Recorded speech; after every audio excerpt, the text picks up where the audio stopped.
Teman-teman, jangan lupa share, like, and subscribe. Semoga tetap jaya channel UHYPE.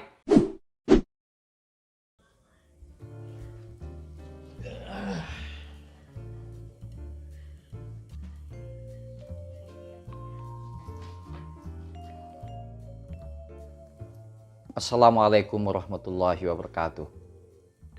Kawan-kawan, seperti yang kita ikuti setiap hari, ruang publik dan media sosial masih dihiasi atau trending topik, dihiasi oleh perpolitikan nasional, khususnya dalam kontestasi Pilpres 2024 datang.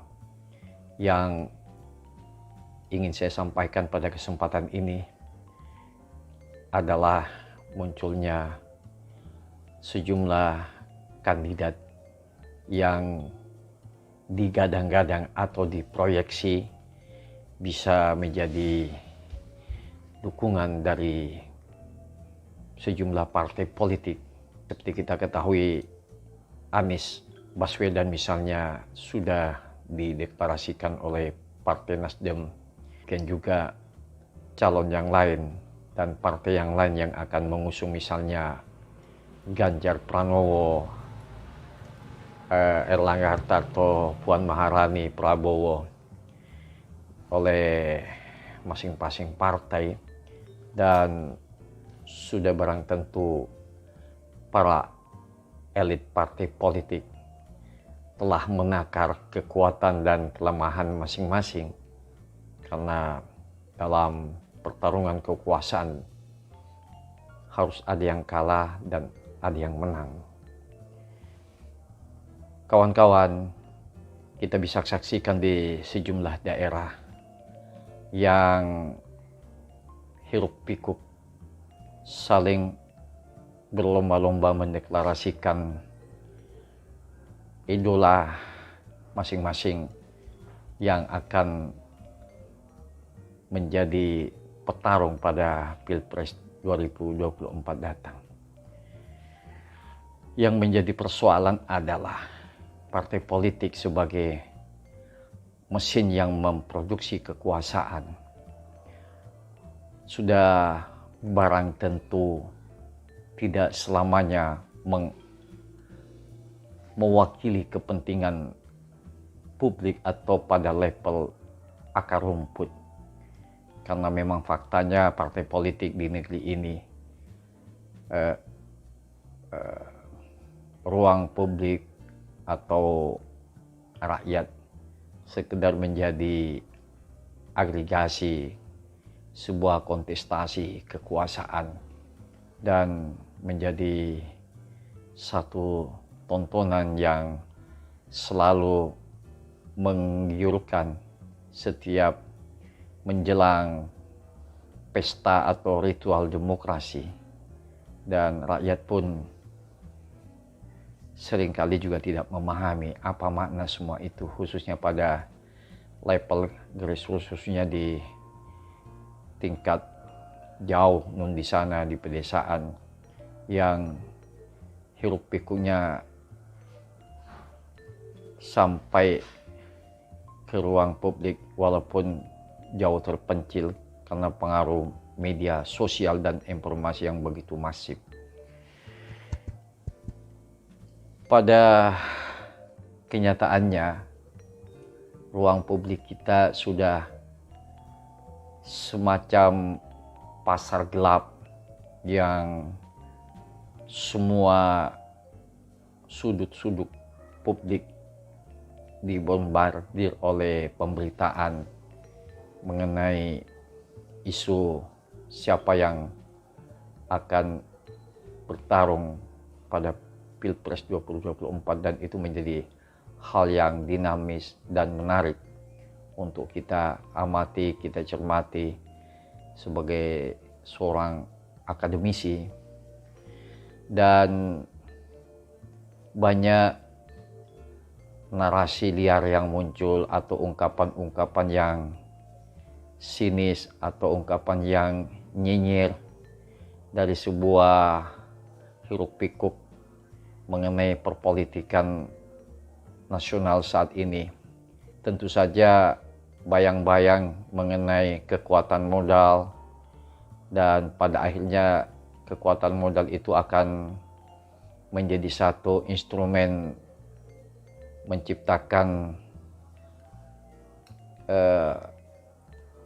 praktek politik uang atau money politics dan jual beli suara, vote buying, dan ini menjadi satu kultur politik di negeri ini, khususnya pasca rezim Orde Baru.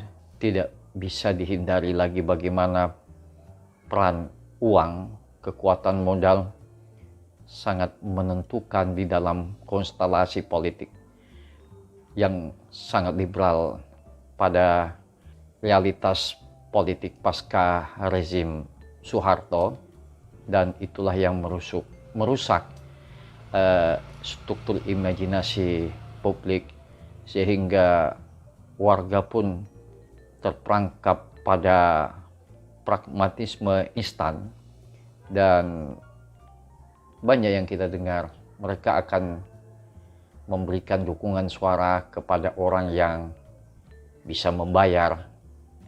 Hari ini pun sudah banyak isu-isu negatif. Saya akan memilih si A calon presiden kalau ada duitnya. Belum apa-apa sudah menjadi narasi yang tidak sedap di dalam kehidupan politik kita. Ini yang sering kita dengar, khususnya di daerah level atau daerah pinggiran. Kawan-kawan, ini realitas praktek demokrasi dan tidak bisa dihindari bahwa modal menjadi penentu di dalam pertarungan kekuasaan politik di negeri ini. Pada akhirnya calon kepala daerah, calon presiden mau tidak mau butuh dukungan pendanaan yang tidak sedikit, atau butuh cukong yang menjadi bandar. Siapa yang akan didukung menjadi calon pemimpin masa depan, baik itu pada level kepala daerah maupun pada level pemimpin nasional. Dan masyarakat menjadi satu objek dari sebuah pesta politik atau ritual politik, sekedar menjadi agregasi kepentingan partai politik. Seperti kita ketahui bahwa partai politik saat ini juga sudah menjadi pedagang, menjadi perusahaan, ya menjadi kartel, meminjam istilahnya Prof dan Slater. Partai politik di Indonesia ini tidak ubahnya menjadi bisnis, dan memang faktanya seperti itu. Nah, oleh karena itu tidak dapat dihindari biaya demokrasi sangat tinggi, karena hulunya juga sudah seperti itu. Partai politik sudah menjadi industri, menjadi kapitalis. Nah, padahal partai politik adalah satu gambaran atau representasi dari aspirasi rakyat, aspirasi publik. Partai politik bisa memproduksi kekuasaan, dan kekuasaan di negeri ini, untuk meraih kekuasaan butuh modal besar, sehingga calon kepala daerah, calon presiden, mau tidak mau harus mencari dukungan pendanaan. Siapa lagi kalau bukan kelompok pemilik modal, kuasa ekonomi yang bisa mendesain semua konstruksi demokrasi yang berbiaya mahal itu. Apa yang bisa kita catat dari praktek demokrasi yang berbiaya tinggi ini? Nah, sesungguhnya baik kepala daerah, calon kepala daerah maupun calon presiden atau pemimpin nasional, sesungguhnya saya ingin mengatakan adalah pestanya kaum pemilik modal, kaum oligark yang menjadi cukong bandar politik, sehingga kepala daerah yang terpilih, penguasa yang terpilih, mau tidak mau, suka atau tidak suka, sulit untuk berkelit dari cengkraman sang cukong, sang bandar atau oligark yang menjadi pendukung dana, sehingga demokrasi yang berjalan selama ini tidak lebih sebagai sebuah demokrasi yang diproduksi oleh pasar gelap. Jadi pasar gelap demokrasi yang sama sekali tidak mencerdaskan, tidak memberikan wawasan dan martabat bagi rakyat, karena semuanya di dalam kalkulasi kepentingan bisnis, kepentingan patronase bisnis dan politik daripada para bandar atau cukong itu. Negara akan tersandra. Pemimpin yang terpilih hasil perselingkuhan dari kelompok bisnis itu, suka atau tidak suka, akan tersandra oleh kepentingan para cukong, para pemilik modal, sehingga demokrasi kita tidak sekedar hanya demokrasi prosedural, demokrasi ritualistik, dan masih jauh dari apa yang disebut demokrasi substantif. Kawan-kawan, ini sebuah realitas politik di negeri ini yang masih mencari bentuk pola bagaimana mengeliminasi pengaruh kekuatan uang di dalam pesta demokrasi, karena inilah yang merusak, yang menjadi busuk, menjadi tidak karu-karuan landscape politik di negeri ini. Jadi perpolitikan kita semacam kehidupan perbanditan politik dari para mafia politik, para bandit politik, bandit ekonomi, menjadi struktur ketempatan masuk di dalam jaringan kekuasaan dan menjadi penumpang gelap. Jadi bandit politik, bandit ekonomi, juga para bandit-bandit yang lain yang mengintervensi di dalam kekuasaan. Indonesia sebagai negara demokrasi dan negara demokrasi yang syarat dengan praktek politik uang, kita bisa saksikan misalnya pada event pilkada, uang menjadi penentu kemenangan seseorang, bukan lagi bagaimana menciptakan kualitas demokrasi, tetapi sekedar bagaimana menang dan merebut kekuasaan dengan cara-cara culas, dengan berbagai macam praktek gelap yang sesungguhnya sama sekali tidak mendidik bangsa ini. Dan seharusnya seperti partai politik menjadi terdepan membangun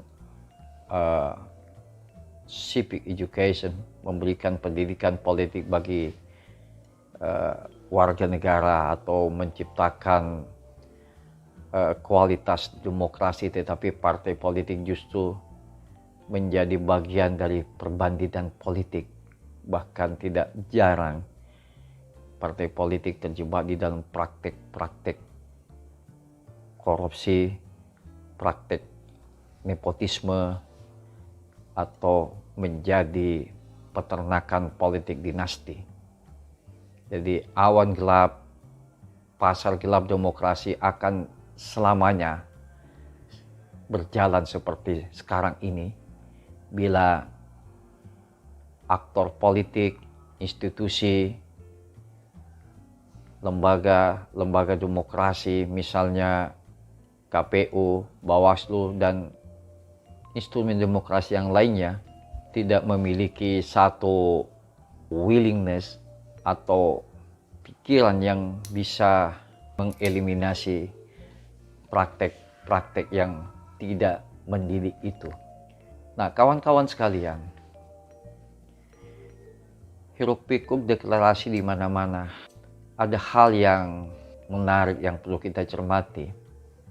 Misalnya, salah satu partai akan mendukung calon atau kandidat presiden, tapi pada level daerah ada keterputusan keinginan antara warga lokal dengan elit politik pusat. Jadi ada semacam fragmented society. Jadi tidak ada lagi istilah garis komando. Bisa saja top leader dari salah satu partai menginginkan kandidat si A, si B, tetapi pada level daerah itu menginginkan calon yang lain. Jadi ada fragmented, ada keterbelahan aspirasi antara elit politik pusat dan di daerah. Kita bisa lihat bagaimana di sejumlah daerah mendeklarasikan salah satu kandidat presiden, sementara di pusat, di Jakarta, itu ceritanya juga beda. Jadi di sini ada polarisasi. Bagaimana demokrasi liberal seperti saat ini semakin memberikan ruang publik sebebas-bebasnya untuk menentukan siapa sesungguhnya calon yang diinginkan oleh masyarakat publik pada level grassroots. Karena bisa jadi elit politik tidak sejalan dengan aspirasi masyarakat. Jadi ada satu polarisasi cara pandang dalam melihat salah satu calon pemimpin nasional. Nah, kawan-kawan semua,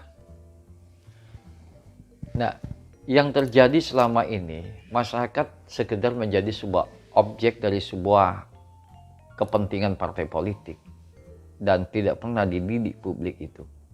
Tidak dikasih wawasan bagaimana menjadi sebuah warga politik lebih kritis mensikapi, tetapi lebih banyak sepertinya masyarakat itu sami'na wa ata'na dari kemauan elit politik. Jadi semacam pengkondisian masyarakat mengikuti logika elit politik. Padahal publik, rakyat banyak juga punya argumen lain. mengapa saya memilih si A, mengapa pimpinan partai politik memilih si B. Jadi ada dua wilayah yang berbeda, dan ini yang terjadi hari ini. Ada satu polarisasi yang terjadi dalam soal dukung-mendukung, dan menurut saya ini masih hal yang wajar. Nah, bagaimana masing-masing publik memiliki pertarungan ide dan gagasan, memiliki masing-masing leading argument. Yang terjadi selama ini adalah seakan-akan kebenaran itu hanya pada pemegang politik atau elit politik. Kebenaran tunggal di tangan para elit politik. Jadi kesannya partai politik itu lebih individual. Ya, lebih karena dia ketua partai politik, maka identik dialah yang punya partai politik. Ini kesan yang sangat kuat. Nah, sehingga kebenaran, monopoli, ide, gagasan, pikiran itu hanya di tangan elit partai politik yang sedang berkuasa. Nah, kawan-kawan semua, dimanapun Anda berada, ini perlu kita diskusikan, kita wacanakan, kita bangun diskurs secara terus-menerus. Karena saya tetap melihat, memahami bahwa sumber persoalan di negeri ini, akar masalah itu ada pada partai politik. Partai politik sudah menjadi kartel. Partai politik tak lebih hanya sebuah agregasi kepentingan daripada bagaimana melihat, membangun narasi publik, memberikan sebuah pendidikan politik bagi warga negara, civic education. Partai politik hanya sibuk ketika ada atau menjelang event-event demokrasi. Seharusnya sebagai institusi atau organisasi yang memproduksi kekuasaan, berilah sebuah pemahaman kepada publik. Bagaimana kekuasaan itu dibangun, bukan kekuasaan itu dibangun secara instan, tetapi ada satu perdebatan ide dan gagasan. Nah, perdebatan ide dan gagasan ini yang tidak berjalan dan tidak dilakukan oleh partai politik, khususnya di daerah. Kita bisa lihat ada semacam keterasingan publik dengan keberadaan partai politik.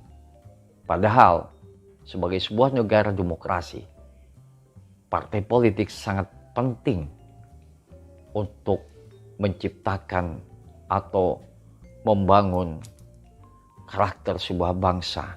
Karena partai politik adalah sebuah mesin yang bisa memproduksi kekuasaan, baik pada level pusat maupun di daerah. Terima kasih kawan-kawan semuanya, dimanapun Anda berada. Salam dari UHAIP Center Official. Salam demokrasi bermartabat. Mari kita lawan demokrasi oligarki yang menyandra bangsa hari ini. Terima kasih. Assalamualaikum warahmatullahi wabarakatuh.